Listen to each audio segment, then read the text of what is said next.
In the Gaza Strip, the Hamas has eased lockdown restrictions during the holy month of Ramzan. Food areas have been opened. Employees have been seen wearing masks in the recently opened restaurants in the Muslim prominent region. The government allowed restaurants to reopen following pleas from restaurant owners to ease the economic suffering. Under the decision based on Health Ministry recommendations, restaurants must continue to observe social distancing rules, the ministry said in a statement.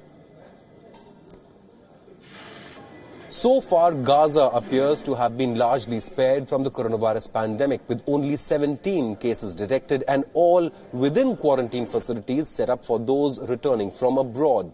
Large public prayer gatherings will be banned, with people told to stay at home.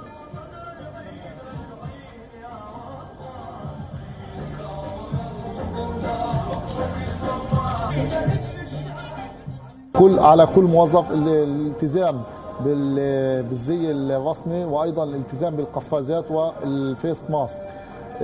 بالنسبه للاستقبال الزبائن، يتم استقبال الزبائن تكون كل زبون وزبون تقريبا متر ونص حسب الجهات المختصه التي اعلنت عنه، انه يكون التباعد بين الطاولات. لانهم فتحوا يعني، اما قبل ما يفتحوا والله كنا نعاني يعني، كنا مش نلاقي مكان مثلا نروح عليه، ضل قاعد في البيت. اجواء انه في كورونا وانت خايف من الكورونا يعني انك تطلع الشغل، مثلا كل رمضان الاجواء بتكون احلى من هيك عندنا واحنا حساسنا. Since the middle of March, Hamas government has imposed strict measures to avoid a widespread outbreak of COVID-19. Schools, universities, mosques and restaurants have been closed.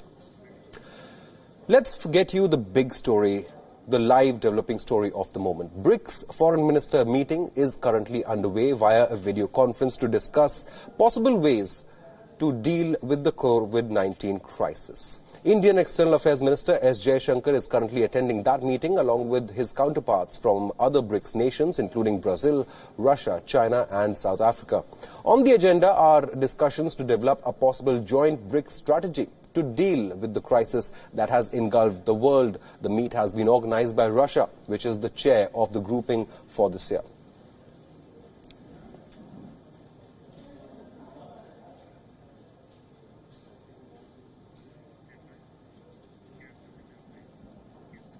We are now joined by WION's principal diplomatic correspondent, Siddhant Sibal, for more live updates on this story. Siddhant, BRICS is a very important and new bloc, isn't it? Its countries are some of the fastest developing economies in the world and it controls a huge chunk of the global population. It's very important that BRICS nations formulate a joint strategy to defeat this virus.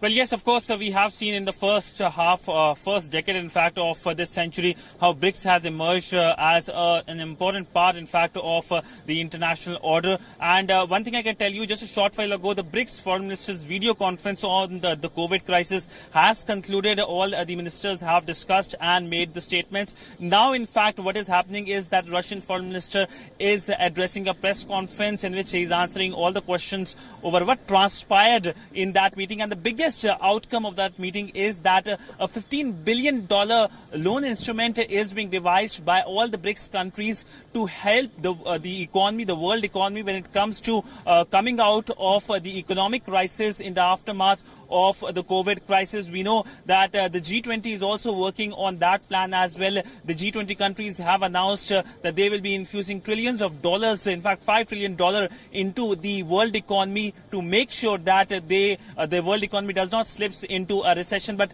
it looks like that it will be a difficult task because already the IMF has said that the world economy is in recession. But talking about the BRICS, this is an important meeting and showcases that how these 5 important countries of the world can come together to make sure that when the other organizations are missing, such as the United Nations, they can come up and they can devise plans. In fact, the other outcome of this BRICS meeting that has just concluded is the fact fact that all the sectorals, various sectors such as the economy ministers, the finance ministers, the trade minister, the tourism ministers are going to meet very soon. In fact, the G20 trade ministers, the energy ministers, the tourism ministers also met. So clearly now BRICS taking that line and coming out with a joint and of course a coordinated approach when it comes to dealing the COVID crisis. Absolutely, Siddhant. It's very important that BRICS nations formulate a plan to not only to defeat the virus, but also make a plan to emerge from this lockdown period, isn't it? Because, like we mentioned, these are some of the most developing economies, and the economic impact on their economies could be huge. Well, it's the economic impact that will be huge, we all know. And BRICS primarily was formed as an economic grouping and now clearly taking little bit political overturns. We know that BRICS has devised international lending banks as well.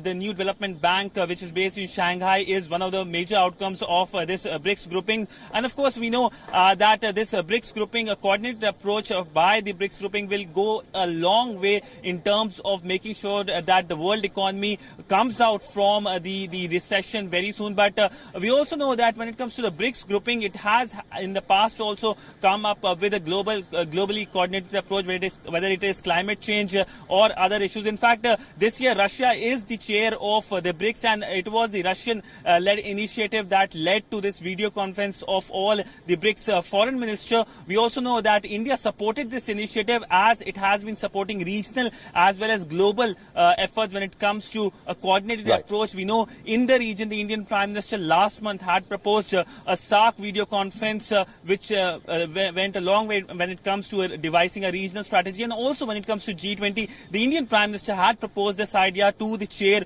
of G20, Saudi Arabia, and we saw the G20 video conference taking place. So clearly India taking a lead role. Absolutely. Siddhant Sibal, thank you so much for joining us with the latest information on the BRICS meeting. Meanwhile, after the United States cut its funding to the World Health Organization,